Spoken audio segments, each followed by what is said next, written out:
Ouattara Draman est arrivé en chef de guerre à la commission pour électorale à Abidjan, tout en provoquant la stupeur par des attaques terroristes à l'est du pays. Je voudrais expliquer le jeu complexe auquel Ouattara s'adonne. D'abord, vous avez vu comment il est arrivé à la commission électorale. L'homme au faciès asymétrique et à la démarche en point-virgule, comme j'aime à l'appeler affectueusement. Ouattara Draman est arrivé à la commission électorale avec presque un bataillon. Il est arrivé avec une armée. C'est une manière de parler aux Ivoiriens. Alassane Ouattara, quand il se promène en Côte d'Ivoire, se promène comme Napoléon se promenait dans les territoires conquis. Comme les colons se promenaient dans les territoires où ils avaient des ennemis. Comme un étranger violent se déplace dans la terre qu'il a conquise. Je vous invite à observer l'extrême peur qu'Alassane Draman Ouattara a du peuple ivoirien. Regardez comment il est sur pied de guerre. Regardez le défaut de relations intuitives, de relations spontanées, de défaut de relations au peuple ivoirien qui caractérise Alassane Ouattara. Il a peur. Mais pourquoi a-t-il peur? Il a peur parce qu'il sait qu'il est arrivé au pouvoir par les armes, par les crimes, par des massacres, et qu'il risque de partir du pouvoir par les armes, des crimes et des massacres. Alassane Draman Ouattara est hanté par le souvenir de ses victimes. Et il voit dans les visages des Ivoiriens le miroitement de ses victimes. Voilà pourquoi il ne supporte pas le contact direct au peuple. Comparez l'attitude du président Laurent Gbagbo avec le peuple ivoirien quand il sort pour les grands meetings populaires que nous avons observés en ce mois d'août à l'attitude de Ouattara. Ouattara regarde les Ivoiriens comme des menaces. Regardez comment il marchait. Il marchait en faisant fureter son regard à gauche et à droite. Et son comportement dit, ne me tuez pas. Ne me tuez pas. Ne me tuez pas. Pardon. Hé, attention. Alassane Ouattara tremble.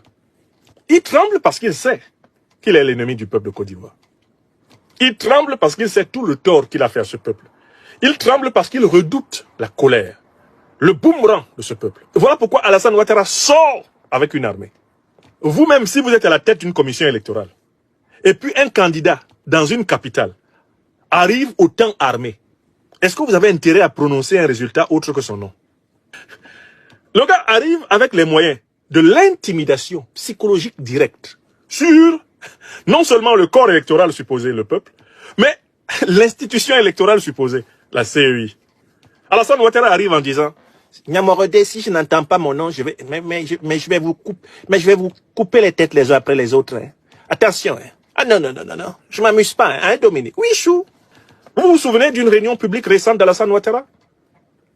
Avec les militants de son propre parti, le RHDP. Alassane Ouattara en train de les menacer.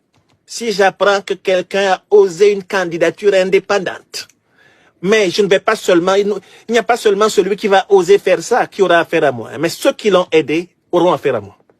Donc en fait, c'est quelqu'un qui gouverne par la peur, qui gouverne par la menace. C'est quelqu'un qui se promène avec le fouet. Et les Ivoiriens ont juste peur d'être fouettés à son passage. Alassane Ouattara est un chef d'État qui harcèle ses ministres. Il les traumatise, il les humilie. Ce qui fait qu'autour de Alassane Ouattara, il y a beaucoup de gens qui sont spécialisés dans le larbinisme. Quel que soit l'état d'humeur de Ouattara, ils sont tous, oui patron, oui chef. Il n'y a que des bénis oui autour de lui. Tu es un vaurien, oui patron. Vraiment, je suis un gros vaurien. Tu n'as même pas le niveau, tu comprends pas ce compliment. Oui patron, j'aimerais apprendre à vos côtés patron. Pardon. Voilà les ministres qui marchent avec Ouattara. Mais Alassane Draman Ouattara qui sait que sa candidature est illégale, illégitime. Alassane Ouattara voit la mobilisation de l'opposition ivoirienne comme une menace pour son rêve de présidence à vie. Et pour légitimer sa position de soi-disant sauveur de la nation qui reste là parce que il y a une instabilité politique dans la sous-région. Alassane Ouattara a donné parmi les arguments de sa candidature à la pour-élection de 2025 l'idée que l'instabilité terroriste, l'instabilité sécuritaire sous-régionale requérait des hommes d'expérience comme lui, un homme d'expérience comme lui à la Côte d'Ivoire. Or, la Côte d'Ivoire, depuis pratiquement 2021, n'avait plus connu un seul incident terroriste. Donc, Alassane Ouattara avait besoin d'un incident terroriste pour donner un certain contenu à l'alibi qu'il a trouvé pour tenter de s'octroyer un 4e mandat anticonstitutionnel.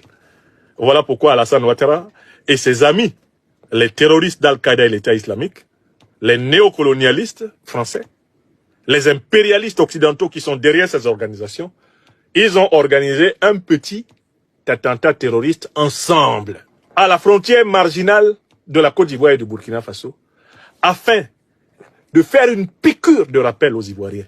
Si je ne suis pas au pouvoir, les terroristes vont envahir le pays. Oui, chou, dit sa femme. Pourtant, Alassane Draman Ouattara est l'ami des puissances qui sont les amis et les parrains des groupes terroristes.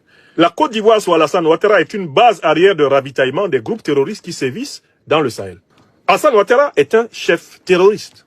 L'attentat terroriste à la frontière ivoiro-burkinabé est un attentat organisé par Abidjan.